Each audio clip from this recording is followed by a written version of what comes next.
Ladies and gentlemen, you are in for a special treat tonight. I mean, special like Roddy Piper on Brother Love's show.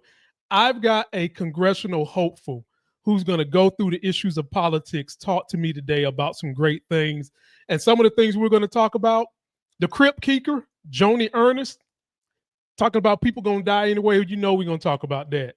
Cuts to Medicare, cuts to Medicaid, cuts to SNAP. That is on the list. And we've also got to talk about this issue of racism seemingly heightened anytime Trump get his ass near the White House. All that and so much more starts on my channel right now. I'm up early for the dealers come out. Everybody is outside till the killers come out. You ain't eating, you just act full. I'm impactful. Dozen funerals in a month. I got that pull. I will give it to niggas in all rap forms. Ignatius out right now on all platforms. The most dangerous man is the one who stands alone. You won't see his scars. They're buried deep, earned from battles fought in silence with no one watching. A man who knows his strength and holds his patience is the one to be most cautious of. The most dangerous. There he is, ladies and gentlemen. Congressional hope for Bernard Taylor. Mr. Taylor, how you feeling today? Oh, I'm feeling excellent, brother. Thank you for having me. Hey, the honor is all mine, man. It's always good to get the perspective of what's going on in politics from someone who's actually engaged in running for offices and having to go through the process so that you can kind of let the people know really what's going on. Big shout out to him for coming. His information for TikTok is in the video description. If you want to get at him, get at him. Please be sure to come and check us out. This will go on the podcast, ladies and gentlemen. Link to the podcast is yellow. If you want to leave us a voicemail and hear it on the air so that we can answer some questions, the link is down there at the bottom. And with that, we'll get into it. My brother Bernard, tell the people a little bit about the office you're running for, and shout out to you being a fireman, by the way, ladies and gentlemen. You ain't noticed he got cuts now. He got cuts for those cuts now, but his cuts is for saving people, okay? He's saving people with the fire department. Tell us a little bit about what got you in that journey and how has it been for you in the area you live in? So right now I'm running for the Congressional District 21 here in the state of Florida. I'm running for the U.S. House of Representatives. The congressional district where I'm running from is, if anybody's familiar with Florida, it is Northern Palm Beach County, Martin County, and St. Lucie County, Florida. I'm a child of Florida. I was born and raised in Miami till I was about middle school age, 12 or 13. Then I moved to the Treasure Coast, finished my 8th grade through high school in this area. So this area has a special place in my heart. It is home for me. I have a lot of family in this area. I have a lot of extended family in this area. This area was, again, where I was raised during my formative years. And right now it's the same area that I serve as a firefighter and paramedic in the southern part of the district. The thing that got me into being a firefighter, I've always been of service. I've always knew I wanted to help people ever since I was younger. I always knew I wanted to get in healthcare ever since I was younger as well. So the combination of, a firefighter and a paramedic, it allows me to pursue my dream of being in healthcare while also extenuating some of the things I love doing the most, which is being active, getting my hands dirty, being physical. And one thing about working in the fire service is, if anybody has played sports in the past, I played high school and collegiate sports in the past, that sense of camaraderie and teamwork is one of the main things that we miss when we leave sports. And being in the fire service, working with a team, working towards a common goal, and this common goal being to preserve life and property, I can't think of a better way to work together as a team and a better goal to want to achieve together as a team. So it's my dream job. Obviously, I definitely wasn't thinking about it when I was growing up as far as like being a firefighter, because it was like, who want to really run into a burning building? But when I started looking into it, I had a few mentors that were firefighters, and they had been pushing me for years to actually get involved into it. So when I started looking into it and started looking into everything that encapsulates being a firefighter, being a medic, it was just like a match made in heaven. I've been doing it for almost 6 years now, and it was probably the best career choice and decision I ever made. Amazing, brother. Amazing. I'm going to give you the old cliche, thank you for your service. But here on my channel, we believe that we should be doing more than thanking people like you in the military for your service. If we really believe in y'all service, we need to pay y'all. And that's one of my political stances. Pay their asses. Don't Don't just give them these platitudes. Thank you for your service and buy them a fucking coffee. Pay them. We've got money to pay these great service workers. They deserve to get paid. They do some of the most critical jobs. And I used to be an EMT intermediate myself in college. So I know what it takes. I know how dedicated you have to be and the things that these individuals go through. Bernard, on this channel, we always start the day out with something I like to call Bring Politicking While Being Black in America. This is where you get to air any petty grievance you currently have. And after you give yours, I'll give some rebuttal to what you said, and then I'll give you mine, and you can give me rebuttal. Oh man. Well, I've been doing this campaign thing for about 2 months now, and honestly, it's been an experience. I've been it's been very positive. It's been a lot more positive than negative. I think again, I'm not naive. I think me being in the fire service and people when they find out what I do, is it's a comfort to them to know my background and my career background. So it kind of covers up some, but at the end of the day, I know that I'm a black man. I'm a black man in America. I know how it is. The fine lines, the code switching that we have to do at times. The thing about me and the thing that I want people to understand is I don't know how to be anything but myself. I don't know how to be anything but who I was born to be and who I was raised to be. And I was raised to be proud of who I am, proud of the skin that I am in. And at the end of the day, I'm a black man. I know I'm a black man. And regardless of how certain people feel, even in my own party, the party that I'm running under, it is what it is. Because at the end of the day, my job is to be of service to the community and listen to the needs of the community. And that's my only goal, man. And at the end of the day, if I accomplish that goal, and once I talk with people and people converse with me, we get on the same page. 90% of the people get behind me and support me. I haven't had any pushback yet. So we're going to keep moving this forward and keep moving this momentum forward. Well, I can appreciate everything you said, and there's nothing I need to rebuttal on that. I mean, you glistening like that light on your head. That's what we need out here on this joint. We need that. So my politicking while being black is this notion by the Republican Party or by MAGA or the implicit bias that everybody you meet that works on the police or the fire department has to be MAGA. Everybody that has a flag in their yard has to be MAGA. And ladies and gentlemen, here is a shining example of non-MAGA African American who understands how to be himself and don't change for nobody. Simple as day, ladies and gentlemen. This is someone you can look at and say this is a role model for all the kids out there that don't see a lot of us in these fields. This is your guy right here. And to piggyback off what you said, man, I'm not going to be naive and I'm not going to sugarcoat it for nobody. I go to these stations every day. I'm not going to tell you that Fox News is not what's playing all day. Like, I'm not going to tell you that even in the fire service, it's 80 to 85%, people support the Republican Party, the Conservative Party. And it's hard for some brothers, especially brothers in the fire service. It's hard for us to actually, want to be ourselves and express ourselves the way we need to, because African Americans only make up about 8.4% of the fire service in the entire country. It's funny, like whenever it's more than like one or two of us at a station, we always like take pictures of each other because it's just that rare for us to be together. In certain areas, like you got cities like Atlanta, where obviously it's a huge African American population, so it's more common among that type of city. But for places like where I work and most fire departments around, it's not the case. So again, we are not naive to the fact of what our surroundings are. And some of us, we're proud and we stand on what we believe in and we're built to stand on that.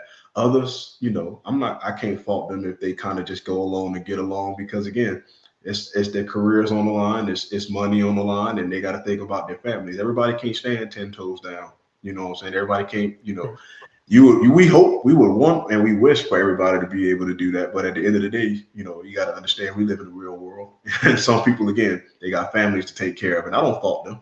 And I don't look down on them at any stretch, because again, I understand not everybody can stand in the middle of the lion's den and come out on top. So it is a battle. It is challenging at times, but at the end of the day, again, just standing on principle, standing on who I am as a person.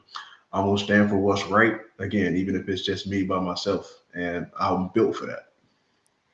That's what's up, ladies and gentlemen. And at the end of the day, there are several ways you can help the country through your political beliefs, even if you're working a job like what he just said. You don't have to be upfront with it. You can donate, you can volunteer on a campaign like his, you can support in all kinds of ways that doesn't put your job in jeopardy. And I'm very glad that he said that. So, ladies and gentlemen, if you're politicking on something, go ahead and call in, leave a voicemail. That's the link you're seeing right there. And we will play it on the air and get back to you guys. First subject I want to cover with Bernard is what's going on with the tax bill. And we had somebody stick their foot in their mouth and toes were popping out of their ears. Joni Ernst, my brother, stuck her foot in her mouth, went to a town hall, and they gave it to her. I got the clip. We'll take a look and then we'll break it down. Iowa Senator Joni Ernst addressing words she said at an event today, which is now drawing national attention. We all are going to die. Joe Habersham spoke with Ernst about that quote and what she meant by it. They are not eligible, so they will be coming off. So people are not, well, we all are going to die. This moment at an event Friday in Butler County, Iowa, in the national spotlight. Senator Joni Ernst discussing President Trump's back One Big Beautiful Bill Act, specifically the billions of dollars that could be cut from Medicaid spending within a decade. Wow. Okay, you guys. The statement received boos from the crowd, but approval at the Republican Party of Iowa's annual event. In the context of not a Republican, but a PhD with a brain, we support you 1,000%. On social media, this apology. Let's watch. I would like to take this opportunity to sincerely apologize for a statement that I made yesterday at my town hall. I made an incorrect assumption that everyone in the auditorium understood that, yes, we are all going to perish from this earth. So I apologize. And I'm really, really glad that I did not have to bring up the subject of the tooth fairy as well. Hey, everybody. When the last time y'all seen Tales from the Crypt? Y'all didn't know that she came from there. This chick is one nose away from being this man's bride, and she got the nerve to just say everybody's going to die. And in her fake-ass apology, she's in a graveyard picking fun of people who might be losing their health care services. Bernard, I'm going to give it to you first. What did you think about this just tacit detachment from the middle class and the poor? So the thing about Senator Ernst there, the comments were completely just ridiculous. But at the end of the day, also, you have to look deeper and look into why she felt comfortable enough to say that, or why she felt comfortable enough to express those comments. It's because of the place she was in, the constituency she serves, the state she serves. We know Iowa is a ruby red Republican state.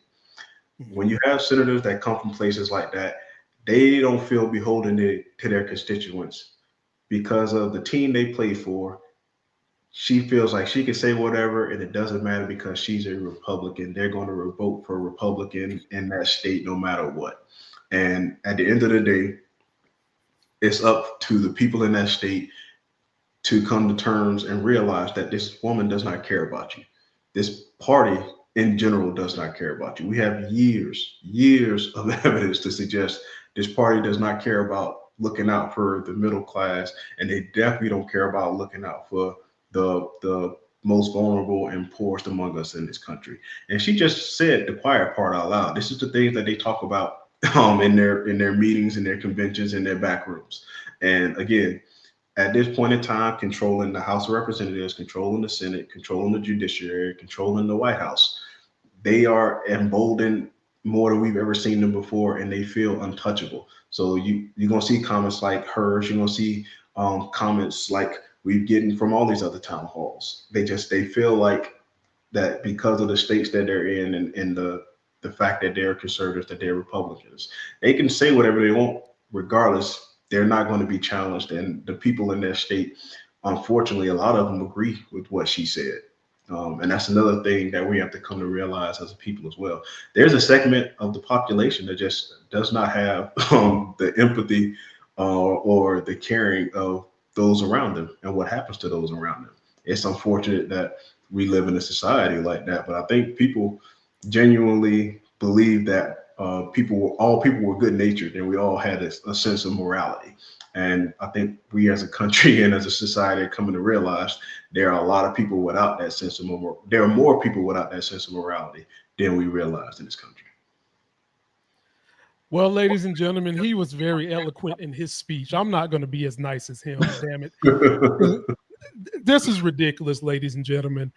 She is so detached from human beings, like he said, because she has the power. They have the power.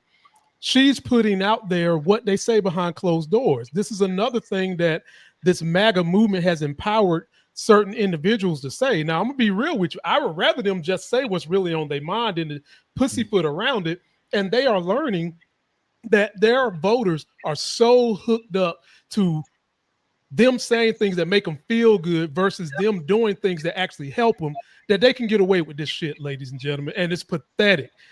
One thing about where her state and a lot of red states, they take from the federal government more than they give. The top states that give to the federal government are blue. California being one, New York being another one. They give more to the government than what they take. And what's so frustrating to a lot of people who are middle class and poor that didn't vote Republican, how is it that you people want to feel good surface level so badly that you are willing to give away the own needs of your own pocketbook in your own community? You are willing to give that up while they are sitting there taking that money that you give up, pretending like they're lowering your taxes when they're not lowering your taxes. They're lowering the taxes of their corporate beholders. And here's another one. I ain't going to get on this tangent right now, but it's amazing to me how people like Joni Ernst have been able to get her constituents to believe you don't take nothing from the government because it's socialism. But behind closed doors, the people that pay them, the corporate interests, are using socialism like I am.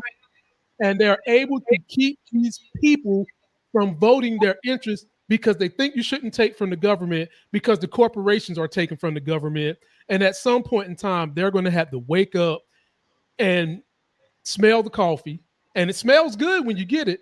And Democrats, when they get power, are going to have to put things in place and own it. Obamacare, one of the most popular programs in red states, but they don't call it Obamacare.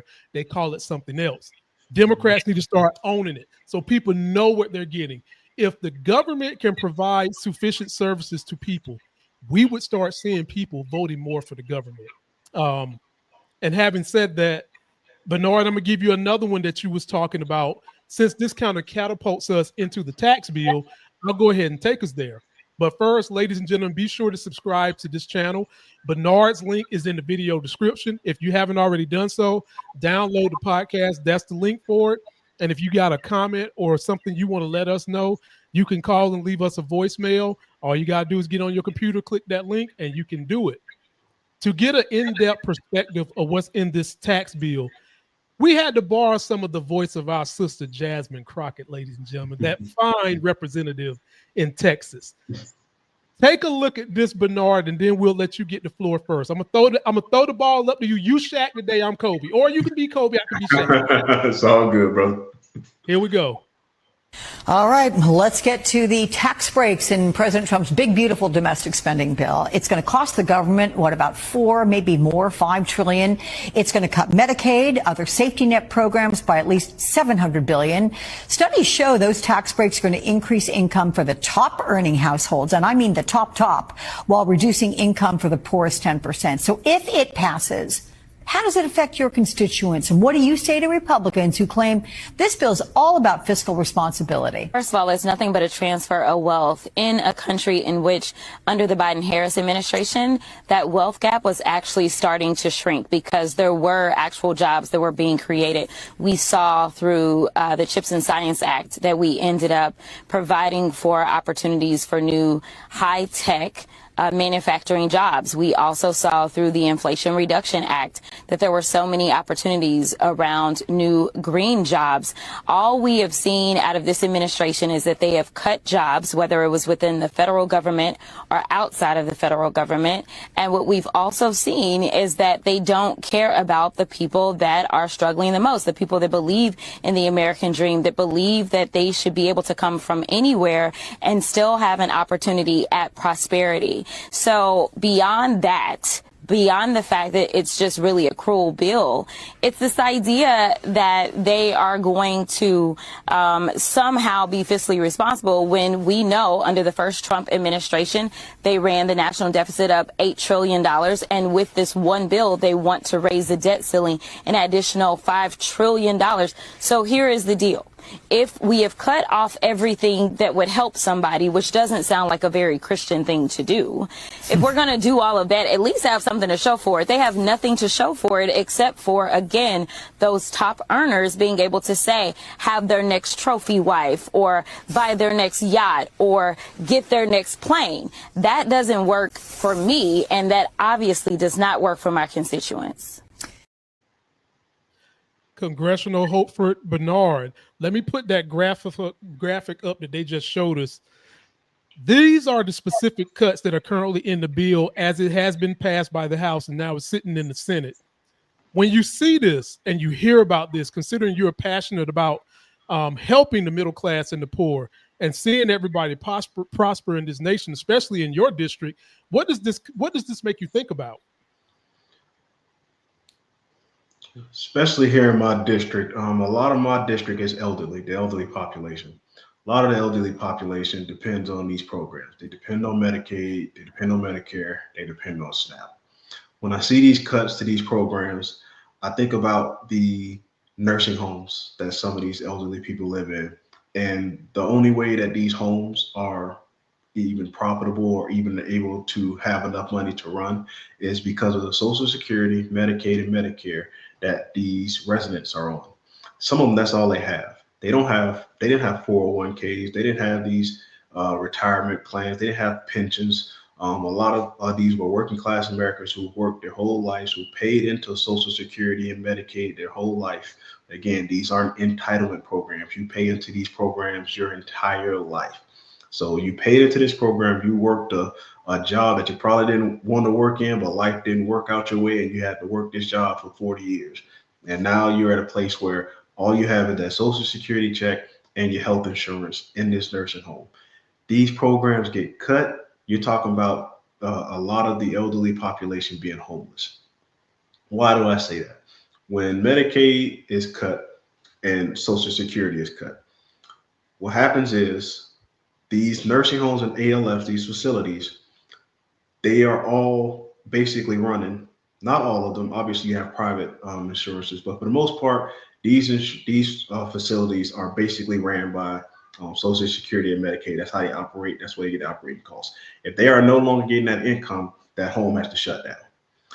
That home shutting down does what? You've put people out of work, so now you've cut jobs. You cutting those jobs, now you've cut from the economy because those people cannot put into the local economy now because they have no job.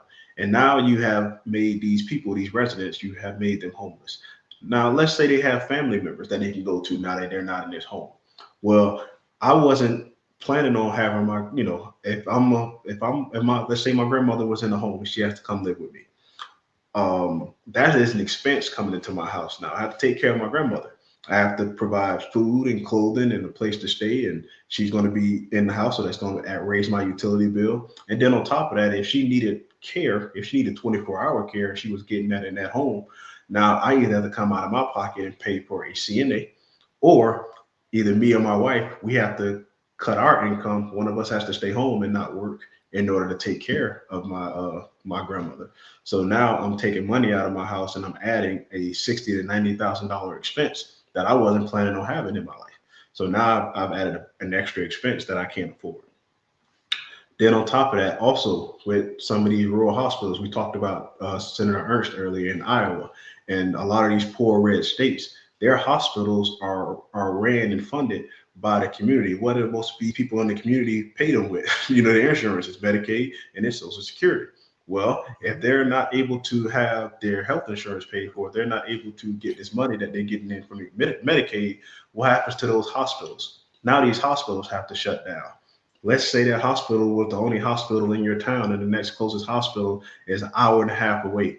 If you have a medical emergency and a hospital is an hour and a half away, brother, you was an EMT in the field I work, an hour and a half away with a medical emergency is a death sentence, point blank, period. And we're not even talking about an ambulance. If let's say your next closest ambulance to get to you, they don't even get to you for 20 minutes.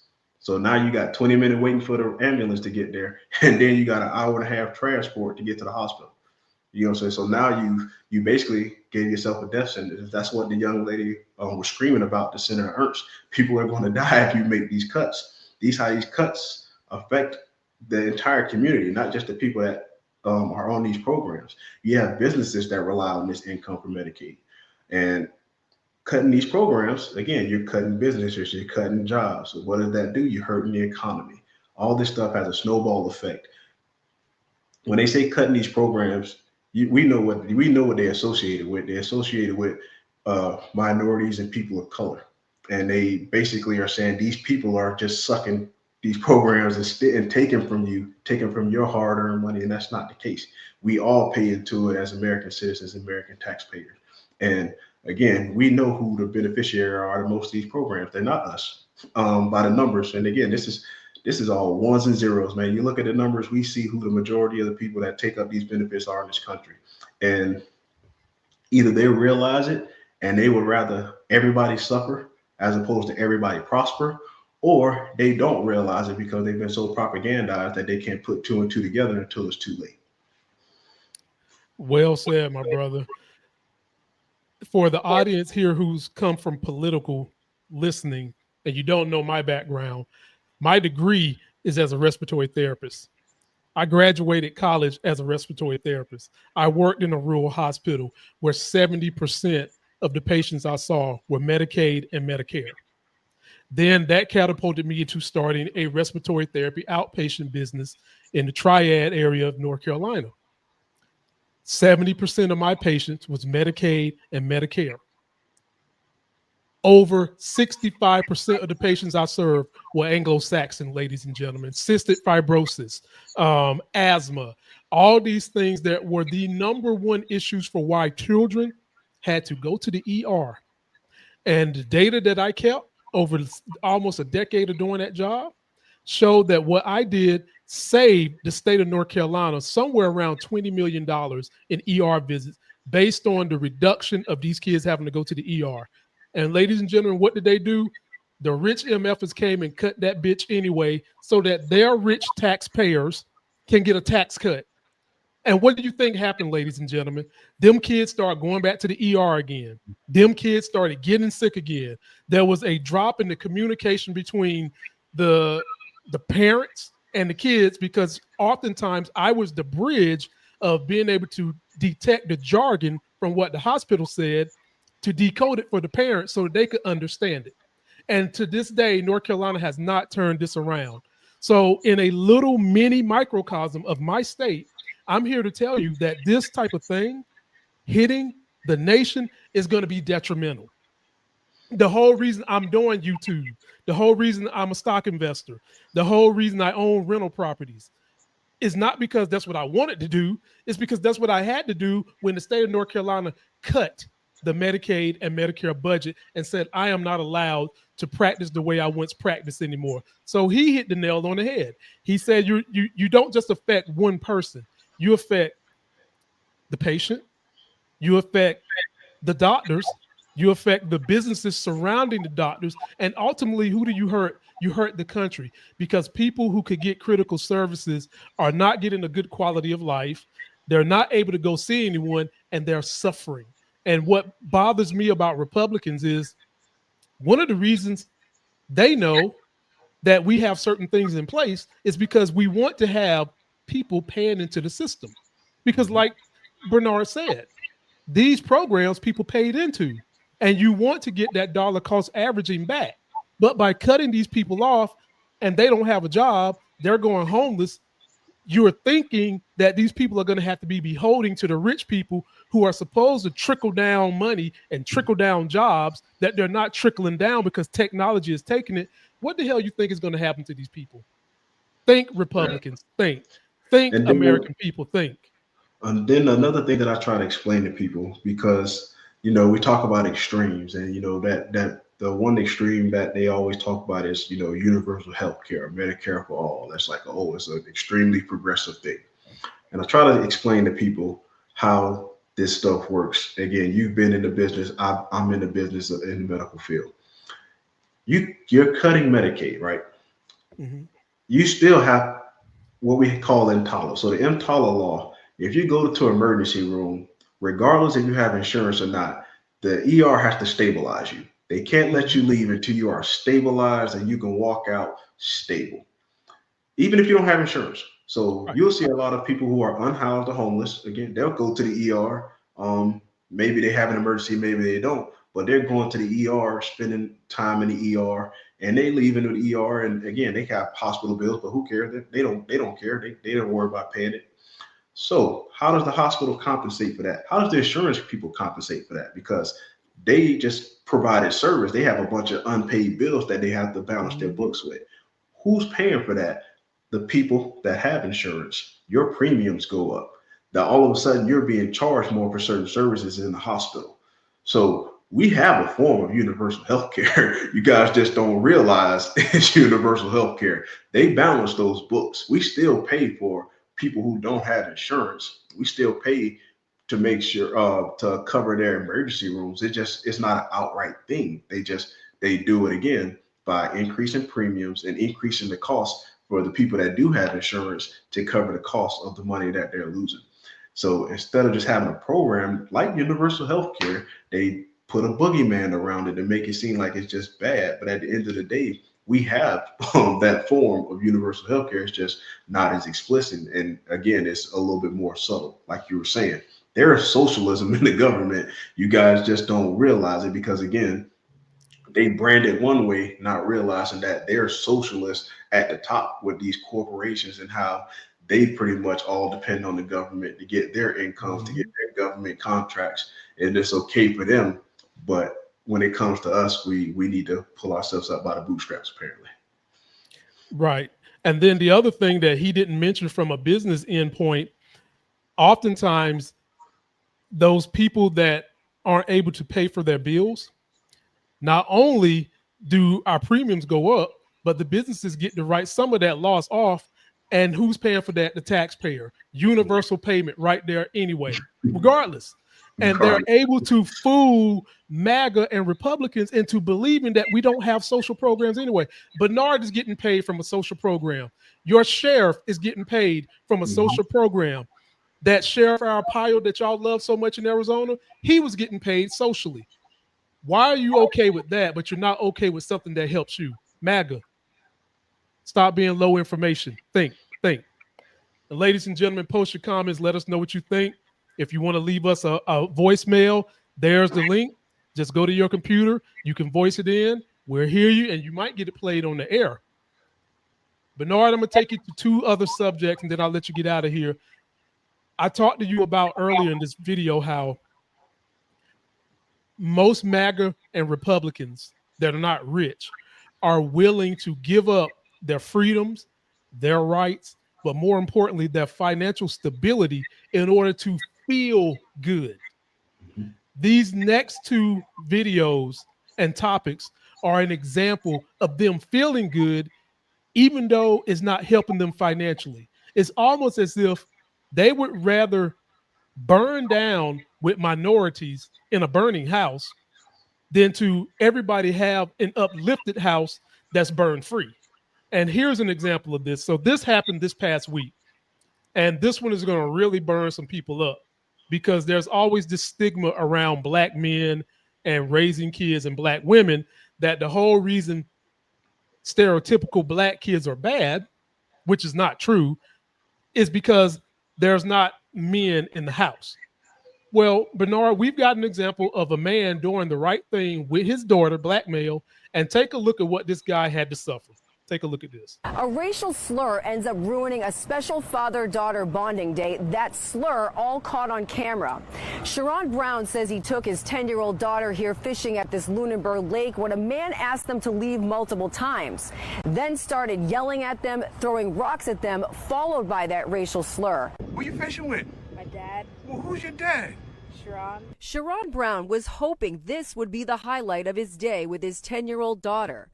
But this daddy-daughter fishing trip at Shady Point Beach in Lunenburg turned out frightening in many ways. A man admitting to throwing rocks at them, followed by a racial slur. Never in 1,000 years do you expect to be out doing what you love with the person you love, you know, my daughter, and someone's aggressive and yelling out things that are just awful and atrocious. Brown has been coming here for years. The avid fisherman says he knows it's important to be mindful of residents when getting too close to shore. And there was at least 65 feet between us, which is a considerable distance. He says he felt targeted as the other people out on the water were left alone. Brown said the man just would not let up. He claims it started with yelling at them to leave, followed by swearing. I told him, hey, you know, I'm going to record this, man. If you're not going to stop, I'm going to record this exchange. Brown says he had no choice but to call 911 as the man was throwing rocks and dropping racial slurs. Lunenburg police showed up shortly after and arrested 66-year-old David McPartlin. As a father, Brown says he felt helpless as his daughter witnessed yelling, swearing, and slurs in a matter of minutes and could have been hit with rocks. And I asked her yesterday how she feels, and she says she's upset about it, and that's all she said so far. So I haven't pushed her, but she has all the time in the world to tell me how she feels. Now, as a black male who has two kids, both under the age of 5, one being a daughter, this infuriates me. I'm already having to teach her about these type of issues when kids right now at that age, hate is something you learn. You don't come out your mama's womb hating people. You come out wanting to be filled with knowledge and wanting to be loved. And for this guy to go through this, it makes me sick. And I kind of feel like, no, Donald Trump wasn't there to tell that man to be racist. But Donald Trump ass certainly emboldens them to be more racist. It makes them feel good to say this stuff. And I'm going to give the floor to you, Bernard, but let me reply to a comment. I put that video up about 3 days ago. Take a look at this bull jive. A user says to me, look at you using black man for your political BS. Bernard, what is political about somebody hurling racial slurs? What's political about that? That's humanity, you motherfucker. If you're in there, please come back and say something, because this is the mindset of low information MAGA voters. You think that somebody being racial is political. It's not. It's not. The minute a black person says they don't want to sell a book to you, you start trying to say we racist, when technically the definition of racism can't be us being racist. That's us discriminating, not being racist. So I give the floor to you. What do you think about all this? And do you think that this inception of MAGA has emboldened people to behave in this manner? Well, there was a video I saw recently where a lady came right out and said, hey, you know, Trump's back in office. We can do this. This is our time. You know what I'm saying? And again, to act like, you know, we are so far removed from the things of the past. I remember doing a video a little while back about Ruby Bridges. And, you know, for those of you who don't know, Ruby Bridges, first little black girl to integrate a school down here in the South. Right. And I had to make a point, like, you guys know Ruby Bridges is still alive. Ruby Bridges has an IG page, an Instagram page, and she has a significant following. We're not that far removed from those experiences. The people in our textbooks that we learned growing up, those people in those pictures, they're still around. A lot of them are still around and kicking, and they raised children. They raised families. Do you not think that they didn't instill? Like, do we think after the Civil Rights Act was passed that there was just some magic curtain that dropped over every person in the country and they just automatically changed how they thought? That's being naive. That's not being reasonable. Am I saying everybody is bigot and racist? Absolutely not. But to sit here and act like that's not in this country, that there's not a significant portion of the population that still feels and harbors those feelings, and the fact that this administration here now is in, and the things that they allow and the things that they encourage and the things that they look away at. I mean, think about it. The DOJ just got rid of the entire Civil Rights Division. The Civil Rights Division not only, again, investigated civil rights crimes, but the Civil Rights Division was the division that led investigations into police departments whenever they would have, instances or suspicions of foul play or police brutality. That was the department that investigated those. So what do you think those bad apples are? How do you feel like they're gonna feel now? Do you think they're gonna be emboldened now that they know that there's not a federal government or a federal agency that will come down on them and investigate them at that level? Do you not think that they're going to be emboldened? Do we not think that these racists in the country who are marching clear as day out in the streets with their signs and spewing their hatred, do you not think that they're going to feel even more emboldened? Again, I don't like the fact that we're not being real about where we live at in the country that we live in. And again, it's not an everybody thing, but to pretend like it's just nobody or it doesn't exist, that's just being disingenuous. And I can't accept that. I'd rather you tell me how you feel and be real with me out the gate, and we can agree to disagree, or we can go our separate ways. But don't try to gaslight me and pretend like I don't see what happens in my community. Like I didn't see that video that you just played. Like I didn't see the guy in Fort Wayne, Indiana, in that video get stomped out by the biker gang in the bar. You know what I'm saying? And being called the N-word while he gets stomped out. You know what I'm saying? So don't gaslight us in our experiences to act like this stuff doesn't still exist in these places, because it does. And the fact that we are here, and the fact that we still have a lot more work to do, and the fact that I'm getting into this fight, and I see a lot of people, a lot of younger people getting into this fight, because again, it's not a time for us to just sit around. It's not a time for us to just go about business as usual and be on these blogs and be paying attention to all this entertainment drama and all this other nonsense, man. Because at the end of the day, them is all distractions. I'm 36 years old. I got a lot of life ahead of me, and the programs that were afforded to my grandparents, my mom is about to get ready to retire. Like I want all that stuff to still be there for her. You know what I'm saying? She worked her entire life and never made more than $30,000 a year. You know what I'm saying? She's been that type of work. She's been doing that type of work her entire life. So for me to see her work her entire life, and then a program like Medicaid or Medicare or Social Security won't be there for her, and that's just unacceptable to me. That I can't sit on the sideline and let that happen. And I think about all the leaders of the past, and I think about everything that we went through over the years, and how every generation had to sacrifice and fight through something to make sure the next generation has something to build on. And it discourages me at times when I see, people, well, I'm not into politics, or it doesn't really matter, or my vote doesn't matter. If that was the case, they wouldn't be trying so hard to suppress your vote. They wouldn't be trying so hard to distract you from not voting or to make you feel apathetic. And again, if nothing else, man, think about the people who took beatings just for you to have the right to vote. People who were lynched, people who passed away, people who were killed, just so you can go in that and go register and fill out that ballot. And it would be an insult to them for you not to assert that right that they sacrificed for you to have. And again, don't act like that what we experience and the things that we go through. Don't try to gaslight us, man. We live this life. We live in this skin. We've been on this earth for all this time, man. Don't tell us our experiences. We see them every day. Well said. And this message, to conclude this whole topic, is to the Democratic Party. If you want this behavior to start changing, you're going to have to do two things. Number one, all this eradicating of history that they're trying to do in school books, you're going to have to fix that. Young children, when they're young, if they understand what really happened in this country, sympathy will be paid more to the people that have suffered.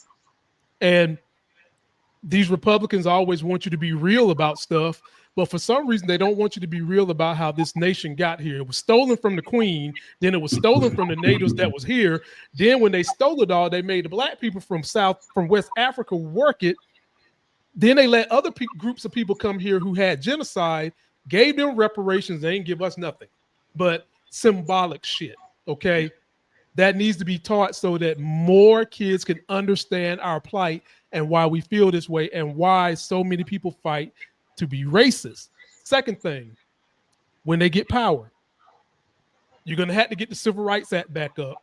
And secondly, when these type of things pop up, there are going to have to be severe and stiff consequences when they break the law in a racial and hate-filled manner. If you want these things to go back under the rock that they came from, you're going to have to educate at the ground level, and then you're going to have to penetrate and punish at the top level. Democrats, start thinking about the long game and not just the short game. Absolutely. Ladies and gentlemen, we'll go to the last subject before we get my brother out of here. But before we do, be sure to download the podcast, top link. If you want to leave a message on what you thought about this show and what you thought about my brother Bernard, leave a link. This is the second issue that Republicans are willing to give up their vote and give up the quality of life that they could have because this makes them feel good. This one involves the LGBTQ plus community, Bernard. The Republicans oftentimes blame Democrats for hyperbole. When we talk about the crazy stuff Trump says, oh, he's just kidding, his locker room talk, his banner talk, blah, blah, blah. Well, we've already seen one example where that's a lie because Joni Ernst just came out and told you what she was feeling. One of the things that they are always trying to do is damn gays to hell, Bernard. And we have a pastor of a mega church, a MAGA pastor, basically saying we need to execute the gay and lesbian community. Take a look at this. Can't make this stuff up. God say is the answer, is the solution for the homosexual in 2022, here in the New Testament, here in the book of Romans, that they are worthy of death. These people should be put to death. Right. Every single homosexual in our country should be charged with the crime, the abomination of homosexuality that they have. They should be convicted in a lawful trial. They should be sentenced with death. They should be lined up against the wall and shot in the back of the head. That's what God teaches. Polite and friendly in his OKC job. In other gig as church leader, he says gay people should be lined up and executed. This is in my city of Oklahoma City. A church leader who advocates executing people who are LGBTQ plus was promoted by the Oklahoma City Parks Department's Information and Technology Division. Lord have mercy. Ladies and gentlemen, he's getting that social money that Republicans don't want you to have. He's getting it. And I'll put his face up here. What scares me is the same thing that I always tell other people, Bernard. It's usually not the politician or the person in power that scares me. It's the people that empower that person that scare me. And when he was giving that hellfire and brimstone speech, did you hear the people in the background going, hell yeah? Ladies and gentlemen, that wasn't even a Klan rally where they cheer 3 times as much at a fucking Klan rally. That was an LGBTQ Christian rally where they want to round them up and execute them. Bernard, again, they give up their vote just to feel good. What do you think about this ridiculousness? Again, we've seen it. We've seen it in the history of this country, man. It's always a certain minority group, a certain marginalized group that they target, that they put their focus on, that they develop hatred for, and they galvanize their base around it. And I find it funny. Again, I'm a child of God myself. My mother's a reverend. My great grandfather was a pastor. I come from that family, so I've been in the church. And I'm not going to tell you that I'm the 100% Christian, because I'm not, man. I sin just like everyone else. It's just funny to me at times when I hear these people quote these verses in the different parts of the Bible, but it's the other parts of the Bible that they don't quote that they also don't live by. And they when you bring up these quotes, how, you know, I think Jesus would make sure everyone was fed. I think Jesus provided free health care. You know what I'm saying? I think Jesus, you know, welcomed any and all. He was an immigrant himself. Like, these things that you guys are staunchly against go against everything that was taught by Jesus in the Word of God, but you cherry pick certain verses to, again, target marginalized communities. And it even goes back to the slave days. They ripped out most of the Bible, everything that didn't have to do with reinforcing their policies around slavery and why it was ordained by God that the black man be slaves and be in servitude, and to rebel, to revolt against your master was considered ungodly and will be punishable not only in this life but in the next. And it's the same thing now. Again, the playbooks that they use are not new. They've been using the same playbook since they built this country. They just rewrap it, put a new bow on it, and target it towards another group. And again, it's just frustrating because that could easily have been him saying, instead of the LGBTQ community, it could have been, we're going to round up all the Latinos in this country. You know what I'm saying? They should all be. Or we're going to round up all the black people in this country and they should be shot in the back of the head. It could be any group. He could replace those with any group and had the same fiery speech and probably got the same response. And I'm with you, man. It's again, it's what we talked about earlier. To think that that's just like a one-off, like there's not a group of people that don't agree with this type of stuff. And that's the scary part. It's not one or two one-off people. That man is talking to a congregation.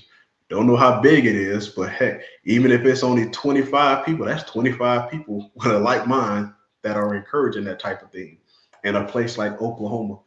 And you telling me again, we talked about people feeling emboldened. If something were to happen, you'll think those people feel emboldened that they can get away with it? It's truly scary stuff, man. And again, it just goes to, again, that moral conscience and that lack of empathy that a lot of people, especially on that side, have in this country. And it's scary, man. But again, it's up to us to continue to, you know, try to educate and galvanize and get as many people to, you know, be involved and be engaged and take this stuff seriously, man. Because again, they count on the fact that a lot of people are just apathetic, or a lot of people just are disengaged and they're just like, oh, this is the same old. And it's not, man. It is not, bro. I remember growing up, you can go like a month without hearing from the president. You just knew like the gears was working. It's like with anything, like, you know, anything that you have that works, that got a certain gears that works automatically. It's just like, oh, I know it's working in the background. I don't have to worry about it. You know what I'm saying? And it wasn't like every day. It was something you checking your news feed to see what's the crazy thing of the day. You know what I'm saying? And I don't believe that people remember what those times was like, man, when it was just like born government, when the government was actually born. I never knew what channel C-SPAN was on. I know what channel C-SPAN is on now. So yeah, man, and it's not impossible. It's not like we can't get back to that point. We just, as a people, can't have 90 million eligible voters sitting out an election. You know what I'm saying? That type of thing can't happen, man. We got to be able to, again, let people know how serious this stuff can be and encourage people to use their power to vote, their power to make a difference, man. Every number counts. Don't let nobody tell you that your vote doesn't count. 100%, ladies and gentlemen.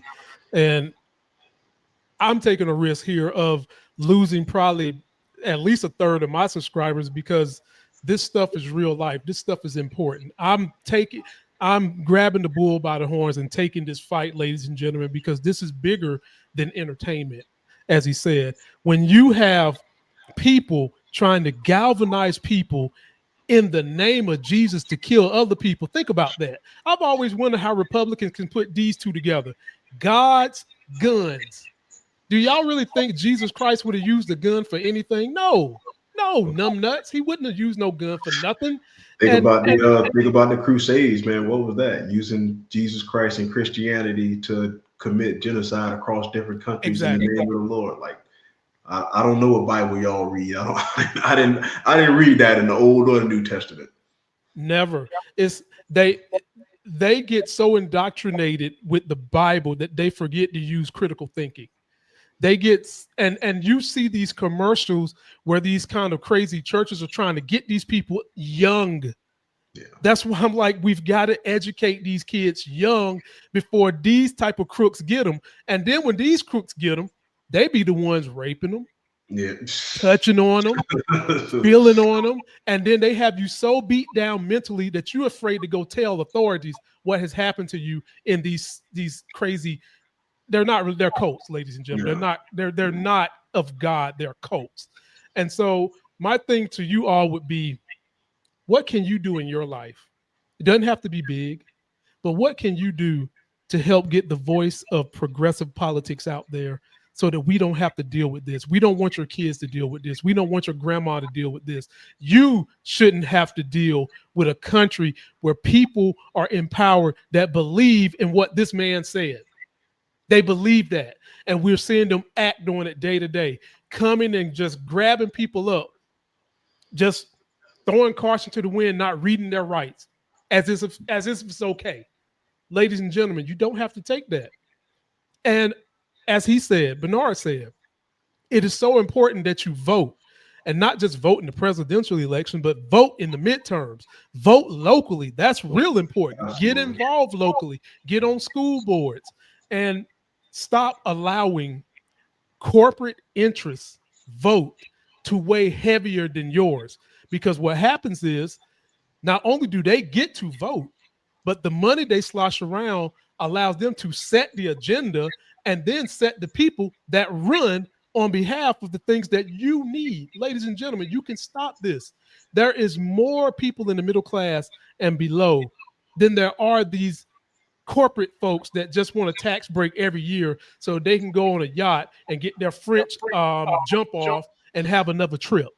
Ladies and gentlemen, take control, get involved, do small things that can help get this country back to where it needs to be. I want to thank my guest, Bernard Taylor, who is running for Congress, ladies and gentlemen. Big shout out to this brother. Give the people the last word, man, and how they can find you and what they can look forward to seeing you on TikTok and what happens if you win this congressional seat. Oh, man, thank you for having me, brother. It was very, very fun, man. I enjoyed the conversation. Thank you for allowing me on your platform. Again, guys, I'm running down here in Florida, Congressional District 21. That's St. Lucie County, that's Martin County, that's Northern Palm Beach County.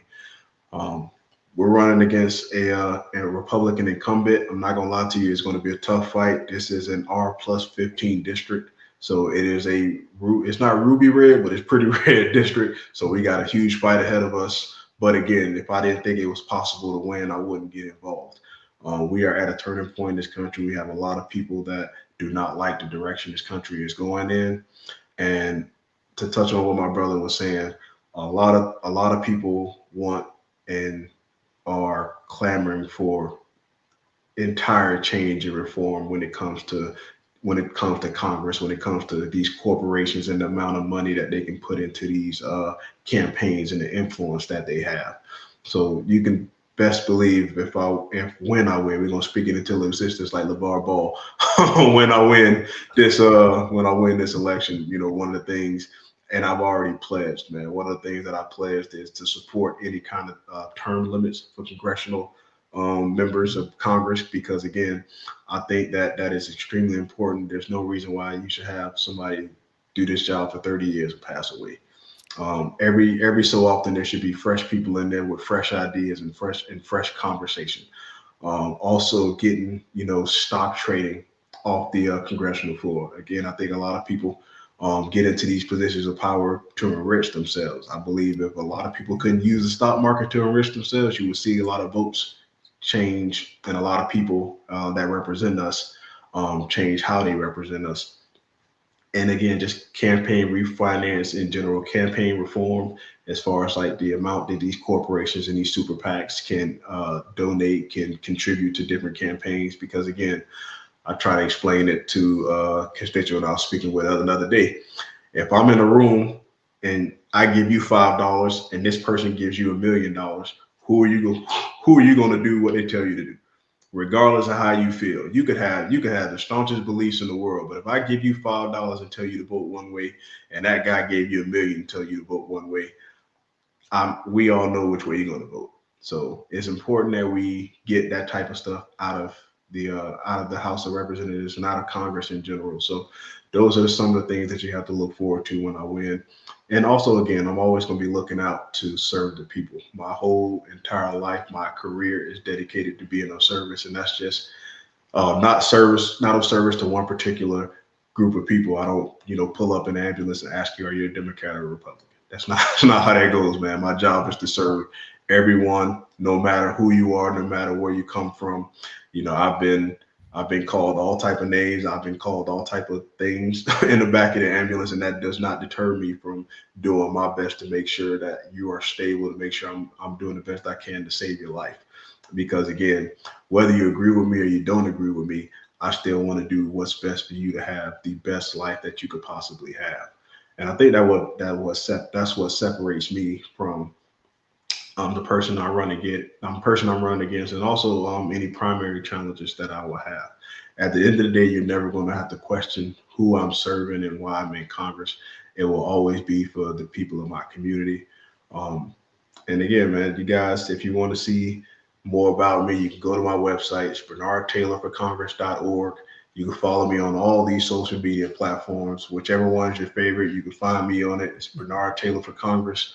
We done got some momentum, man. We done only been doing this thing for about 7 weeks, and we already at about 100,000 on Instagram, almost 100,000 on TikTok. We got the people behind us, man, and they said we got 16 more months to keep building this platform up. So please make sure, if you don't do nothing else, man, follow me on those platforms, share the content.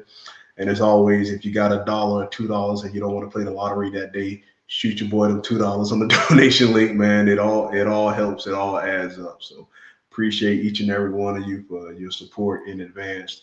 And again, man, use your voice. Make sure you're voting in all elections. Facts, ladies and gentlemen.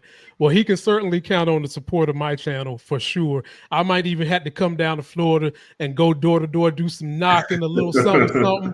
He's definitely going to get a donation from me. And when he wins, ladies and gentlemen, I'm gonna just live at the Congressional House and be his communication person. That's all. You got it, bro. You got it. So, ladies and gentlemen, don't forget to like the video. Go to his websites. Go to his Instagram. His link for TikTok is in the video description. Whenever he wants to come back, he certainly has this platform. Look forward to seeing him again. And until that next Sexy as Hell video crew, we're out. That was a good one, my brother. That was a good one.